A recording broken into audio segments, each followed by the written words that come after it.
also into the crawl space. So proper drainage measures should be implemented, or vent wells.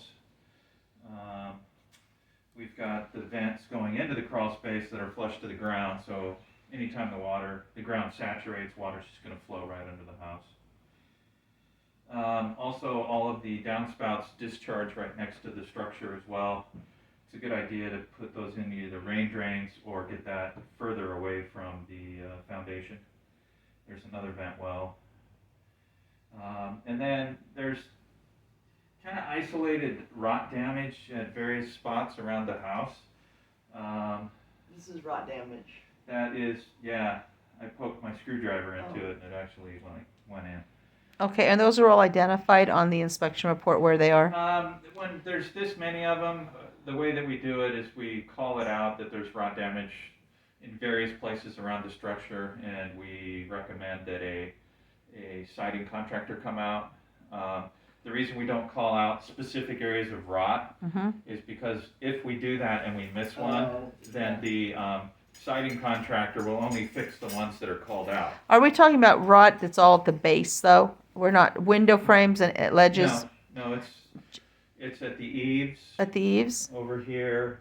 It's below a window over there. Okay. It's in some of the trim around the fascias. The fascia trim, all right. And whatnot. So yeah, it's prevalent in different areas around the structure. All right. Yeah.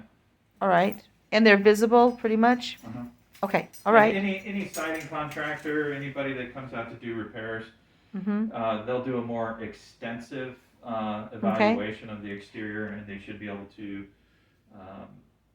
all right. do a little bit more detail. Now, the buyer's going to be doing a VA. Is any part of this, your report, going to be a formal pest and dry rot, like we usually use for FHA? Yeah, the last page of the report is the pest and dry rot. Okay. And the rot that I'm talking about that's on the exterior is not dry rot, it is wet rot. Wet rot. We don't really have dry rot here. We have rot due to moisture, and it's known as wet rot.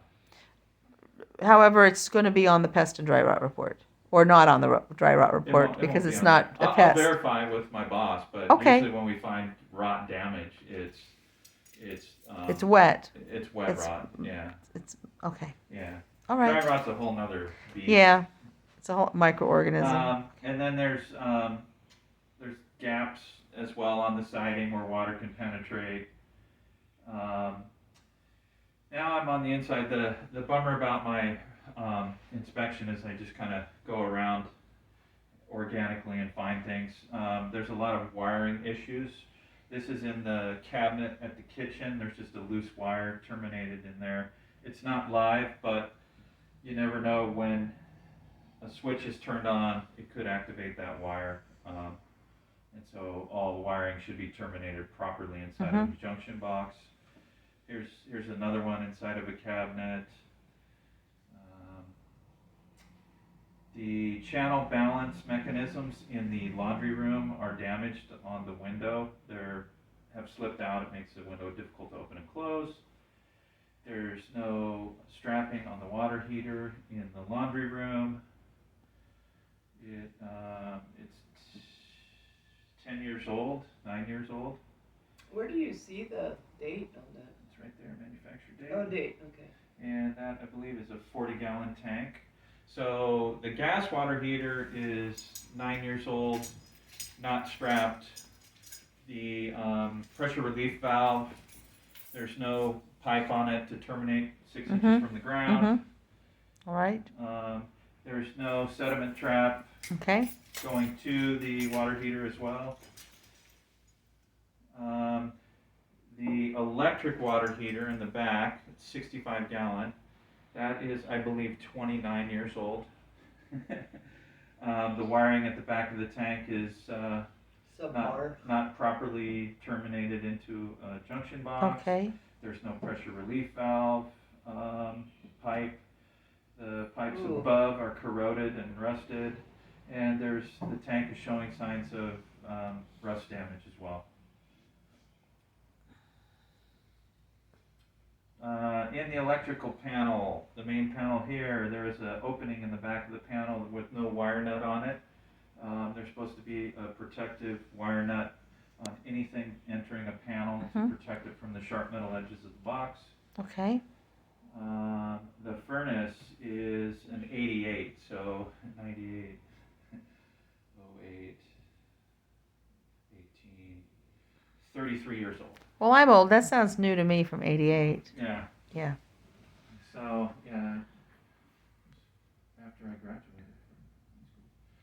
The furnace shows no signs of any recent service or maintenance. It's incredibly dirty inside, and recommend a service on that.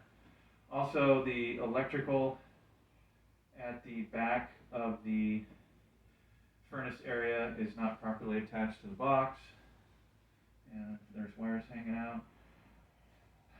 The tub shower in the main bathroom is split at the floor to tub seam. The fan right here is not properly connected. There's exposed wire connections. This is a picture of the water heater. It's just out of order. The GFI in the master bathroom does not trip when tested. This is up in the attic space with that light. There's also a open junction box above the kitchen area, which needs to be covered. Except they need their. The insulation is backwards. The paper facing should be toward the heated side. This is actually a fire hazard. There is a crack over on that side of the foundation. It looks like where the kitchen and dining areas used to be the garage at one point, and they converted that to living space and then built the garage/shed in the back. This is the trim in the front corner bedroom, the one with just a chair in it. There's a rotten sill there. Not sill, but trim around that. And then there's a gutter, that's outside the other bedroom. And this is all swollen. The gutter is clogged, so most likely what's going on is this gutter is overflowing and causing water to drip down and hit this siding. And anytime you hit that siding with water, it's going to swell. And then chipping, peeling paint at the trim. That's the clogged gutter. This is the slope at the back of the house sloping toward the structure. There's the big tree that's pushing into the foundation and causing it to crack. The hose bib at the back of the house doesn't have a handle on it. I was not able to test that. The wood stove in the garage is pretty badly rusted and should come out. And I found 4 outlets in the garage that are not grounded, which is strange because the panel in the garage is newer and everything else was grounded. So there's 4 outlets, one here, and then there's 2 in a closet that are not grounded. Outside the garage, the little man door, there's rot damage to the trim at the base of the door on both sides. And at the back of the garage, the rafter tips or tails are rotted all along that gutter at the back of the house. Where the electrical attaches to the house, you also have some more damage to the wood there and here. There's bushes and shrubs touching the house. Everything should be trimmed away. The crawl space vent is clogged with debris. It's sitting right next to the dryer vent, and it's just getting blown into that, so that should be cleaned.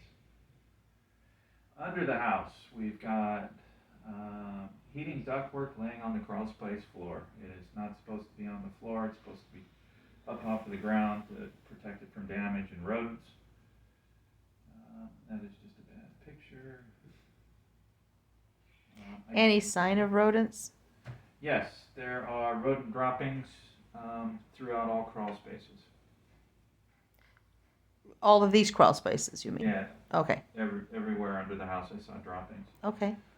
There is a leak in the shower, the little shower stall. There's a water leak under that shower. And there it is. More downed ductwork. There is a clean out under the house. It's not too far from that opening. The opening in the master bedroom? Yeah. All right. A 3-inch clean out? It looks like a 4. Okay. It's a big one. Sounds like our guy could go under there And with. then I was kind of blocked from getting all the way over here because of all the ductwork, but I did take my camera. You can see the trunk lines kind of in the way. I did take my camera and shoot over, and you can kind of see the old garage floor and what's left of it. Here is the crack in the wall where the tree is pushing up against the house. Okay. And that is somewhere in this area, I believe. The access, once you get in the crawl space, it's not bad, but the access points are really small, and they should be dug out so it's easier to get into the crawl space. Because we have 3 segments. Yeah, the one here at the front door is useless. There is plumbing, and that's what's right in the opening. Right. So you can't even get in this one. Okay. But I don't think you really need to, because the one on the other side of the house in the front allows you access all the way down to here. All right. So. And then there's some damaged ductwork, possibly from people crawling in and out, possibly from critters. Okay. It's hard to say. And that's about it. All righty. Oh. Thank you. I'm going to turn that off.